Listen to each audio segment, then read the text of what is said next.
Well, I must say, when I walked in this room, I did feel the energy, and I completely agree with our Madam Assistant Secretary that the power is in this room to address these problems and solve them. So I feel very, very proud and pleased to be with you today. Thank you so very much for putting on maybe the first ever middle class summit. The fact that we actually need a middle class summit really just underscores where we are today as a nation. So the middle class is the backbone of our country and has been for decades. And the middle class is really not feeling like the middle class anymore. So something is not right, and that is why you're having this summit. There's trouble in paradise. So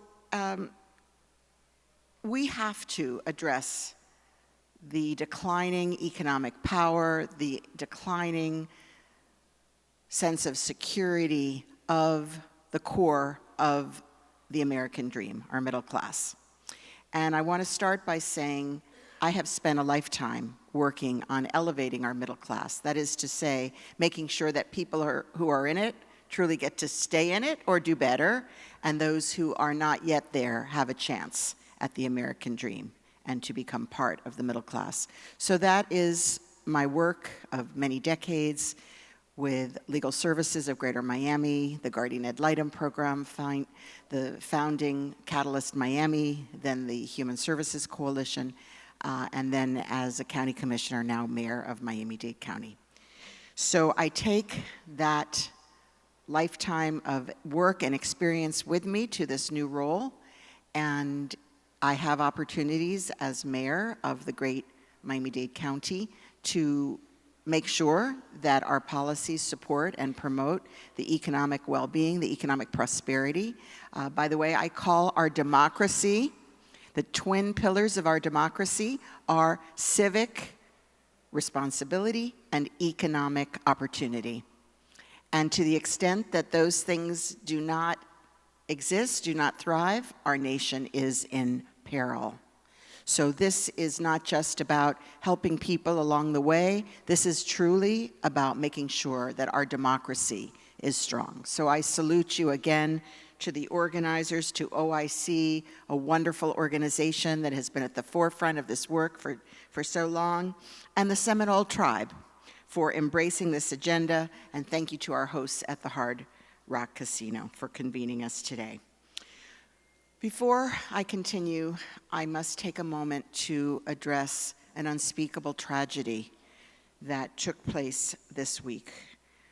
Late on Monday night, one of our finest Miami-Dade County police detectives, Cesar Echeverri, who was lovingly known as Etchi by his friends, family, and coworkers, was gravely injured in the line of duty. He was doing exactly as he had promised, as he'd taken the oath, as he dedicated his life to protecting the community, preventing a violent criminal from wreaking more havoc, running into a residential neighborhood.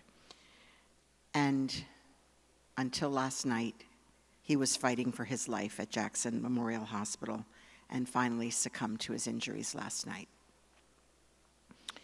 He was a member of our Elite Robbery Intervention Detail, or RID.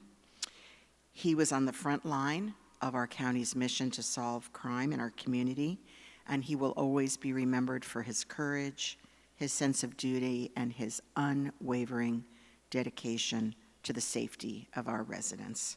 So I would ask, please, that you join me in a moment of silence to remember Etchi.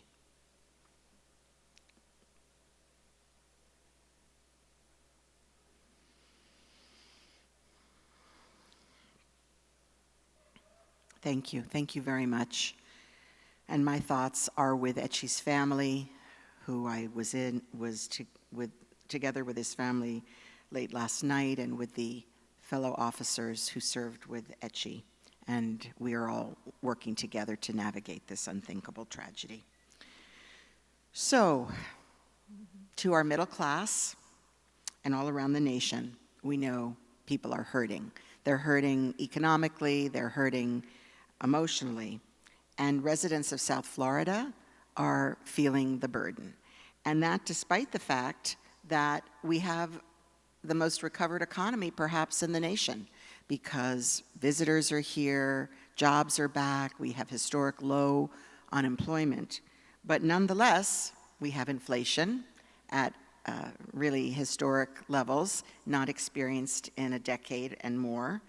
And it's being felt in everybody's pockets, at the gas pump, in the grocery store. So our middle-class families are really feeling the squeeze. And while salaries might be inching up, they are not keeping pace with inflation. And we only hope that in time this will equalize. So again, we're rebounding at large, but not so much in the individual household or in the individual pocketbook. So at the same time, we are at the epicenter of a national housing crisis. We've always had a disconnect. Housing has always been more expensive compared to our salaries and our wealth, but now we are at historic highs, the worst in the nation. So the best rebound, the worst housing crisis in the nation. And Secretary Fudge from HUD came and told us that fact a couple of months ago, so she just told us what we knew, that we were actually the worst when it came to the disconnect between our ability to pay for housing and the high cost of housing. So it's leaving hundreds of thousands of families across this community in South Florida suffering, unable to afford a home. We know that, that's out of reach for so many, even more, or even to pay rent, with people living in their cars, people doubling up, people leaving town.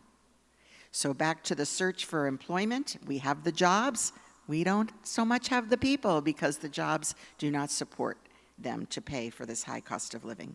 So we leapt into action in Miami-Dade County, and I know Broward as well has taken some decisive steps. We declared a housing crisis in April, and we launched the Building Blocks program, including a $75 million investment from a diverse set of private and public players to be last dollar on affordable housing projects, which are pending.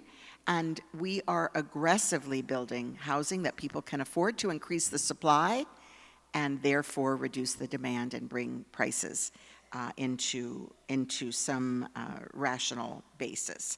So we may be on the front line of the affordability crisis, which we are, and so therefore we have to be on the front line of solutions. So I'm going to tell you a few of the things we're doing, which you're going to learn more about, and they are embodied in my proposed budget, which will be voted on by the Miami-Dade County Commission in September, and I would love your support. So please, after you hear about this, reach out to the commissioners and let them know that you support what we are doing to address this crisis. So first of all, we did cut property taxes, and it was already voted by the commission to reduce property taxes by 1%. This is historic. The first time in 10 years, the lowest property tax rate in Miami-Dade since 1982. And it's significant, a $25 million across-the-board cut. And we do have a windfall because of increased property values, and we do need to make sure to give some immediate relief to all of our households.